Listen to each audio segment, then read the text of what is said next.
What's going on, fight fans? I'm back here with another video here set for you guys. Going to be talking about UFC Vegas 98 in the Apex Fight Night Royval versus Taira. Pretty decent card. All right, pretty decent, pretty mid card, but it had some highlights on this card, and we're going to be talking about the first fight on this card. Going to be the first time we're going to be talking about the entire card, probably ever in UFC Fight Nights. Clayton Carpenter against Lucas Rocha gets a pretty nice rear naked choke, puts Lucas Rocha to sleep in the third round. Pretty just good work from him as a prospect to see him grow, and I mean he put him complete out with a nice highlight submission. Didn't have a lot of pictures for this one, so I'm just gonna put this one up. We had Cody Hayden versus Dan Argueta.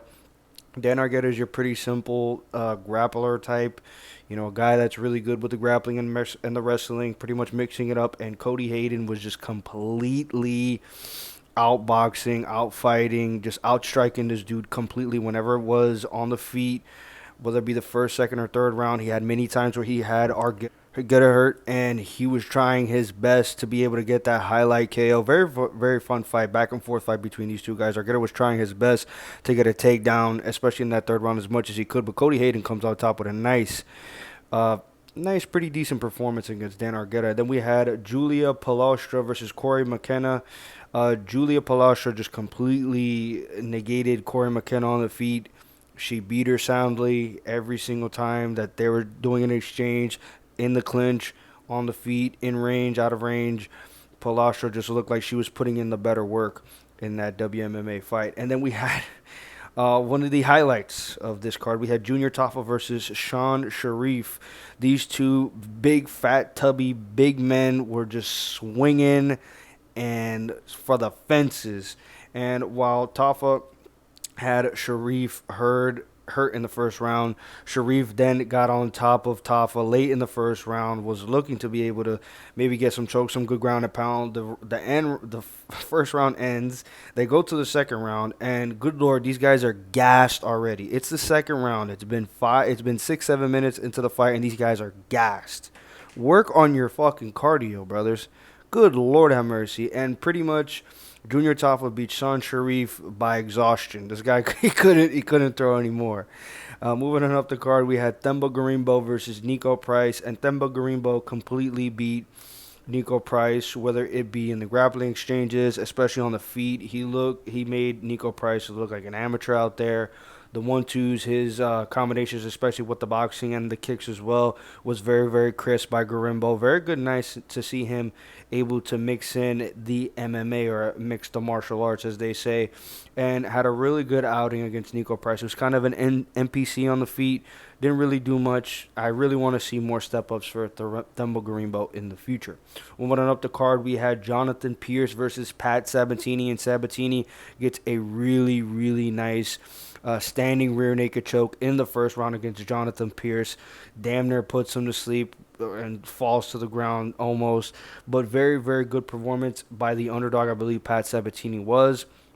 It really, really shows off really good jiu-jitsu and grappling in this fight. Definitely had the advantage there. Moving up the card, we had Ramazan Tamirov versus CJ Vergara, and another finish in the first round for the undercard headliner.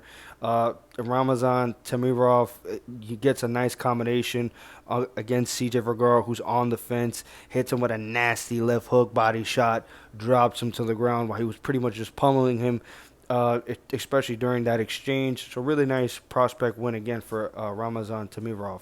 Moving on to the main card, we had Daniel Rodriguez going against Alex Morono, and this fight was pretty much what you expected out of these two guys. They're both pretty much the same level at this weight class. Back and forth, tit for tat. I mean, I guess you can give it to D-Rod. You can go the other way and give it to Morono. I wasn't really, screaming at my TV because D-Rod got the win, but definitely was looking forward to something else to watch, after watching two finishes back to back, and then seeing this just standing on the feet, completely being another regular middleweight or welterweight fight between these two guys. We went up the card. We had Grant Dawson versus Rafa Garcia. Grant Dawson completely obliterates Rafa Garcia, gets rid of the wrestling gimmick that he has. That's pretty much he's a boring wrestler, just wants to be able to get the grappling exchanges and just takes the back and takes control the entire fight. He sheds that off with a nice performance, finishing Rafa Garcia with nasty ground and pound, bloodies him up, really mixes in a lot of nice ground and pound, a really good performance, and possibly level up for Grant Dawson. Moving on up the card, we had Chidi Njokuni versus Jared Gooden and Chidi Bang Bang, which is his nickname. Pretty much just demolished Jared Gooden. It was just an easy fight for him, whether it be in the clinch, which was the entirety of the first round, the majority and the beginning of the second round, and whether it be on the feet. Chitty just looked like he was just on another class than Jared Gooden. Jared Gooden was just there to be hit. I mean, he was here and there. He was having some nice moments. I guess you can say that. But in my opinion, I think Chitty really just took over this fight. Again, whether it be on the feet, in the clinch, and especially some of the grappling exchanges that they had. Moving on up the card, we had the co-main event between Youngjung Park and Brad Tavares. This fight was a banger, a barn burner between these two guys. These they go at it at each other in the first round, start swinging and banging, just swinging whatever the hell they wanted to at each other. Landed some great shots. I think Tavares had a lot of better timing, especially with his right hand counters, and was hurting Youngjung Park. He dropped him in the first minute. Had him hurt or pretty much just a flash knockdown that really stunned him. And moving on to the second round. Youngjung Park just came out of nowhere, just started rushing him and started landing some nasty shots on Brad Tavares. Tavares getting some shots here and there in the exchanges, but then towards the majority and the middle of the round, Youngjung Park, his jab was just right in Tavares' face. He wasn't moving his head and getting off the center line at all. Those calf kicks started to add up to Tavares. And Tavares had some success, I believe, towards the end of the second round. Started to look a lot better. I started to get those combinations towards Youngjung Park a lot better. But moving into the third round, Youngjung Park just was doing what he was usually doing in the second round. Got the takedown, got control, and pretty much took control of the round and the fight and got the rightful decision. And moving on up the card, we had the main event, which was Brandon Royval versus Tatsu Taira. And man, while the card was kind of it was kind of all right. It had some of the highlights and some good moments. This was, and this and the co-main event really made up for this fight night. I mean, these two guys went to war with each other, in my opinion. Brandon Royval in the first round with Tatsu Taira was just completely just annihilating Tatsu Taira however he wanted to on the feet with the boxing and some of the kick exchanges. He just looked on another level, on par compared to Tatsu Taira. In the second round, Tatsu Taira got good control, got the takedown in the grappling exchanges, took the back of Brandon Royval and started to really threat with some of the submissions, but that round goes to him. In the third round, back to Brandon Royval piecing Tatsu Taira up, really just honestly doing whatever he wanted to. Tatsu Taira, gets real desperate and tries to get in a takedown, but Brandon Royval is throwing knees up the middle. You're throwing nasty elbows to the side of the head to really just, make Tatsu Taira really not want to go and get those takedowns that he usually gets. And if he does get, he has a lot of success with. But then towards the end of the third round, Tatsu Taira goes in and nearly gets in a rear naked choke, almost gets it done, almost submits Brandon Royval towards the end of that round.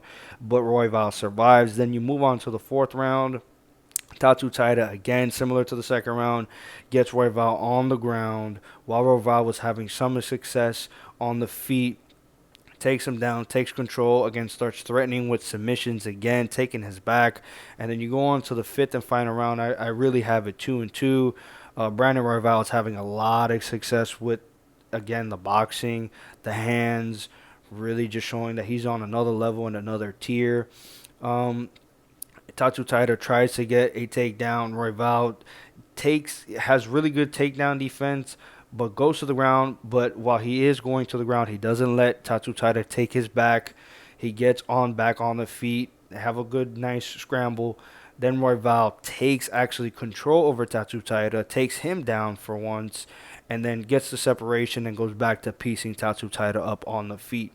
I wouldn't really say that this is a fraud check. This is Tatsu Taira's first loss of his career against the number one ranked a person in the flyweight division. So, I mean, I wouldn't really consider it a fraud check. He did really well.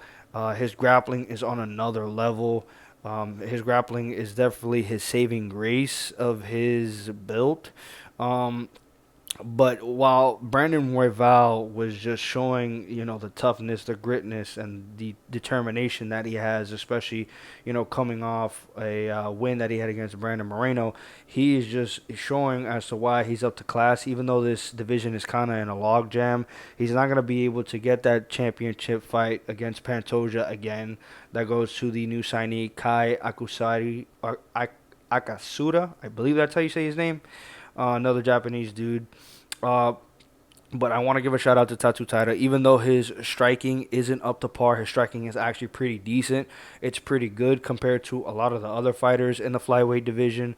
So while his striking is not up to Royval's par, because Royval is probably one of the best strikers in this division, Tatsu Taira's striking is not to be slept on. It's actually pretty decent. He caught Royval with a lot of good shots, especially in this fight. But Brandon Royval gets the dub, and that's my recap of this fight night. Thank you guys for watching and listening.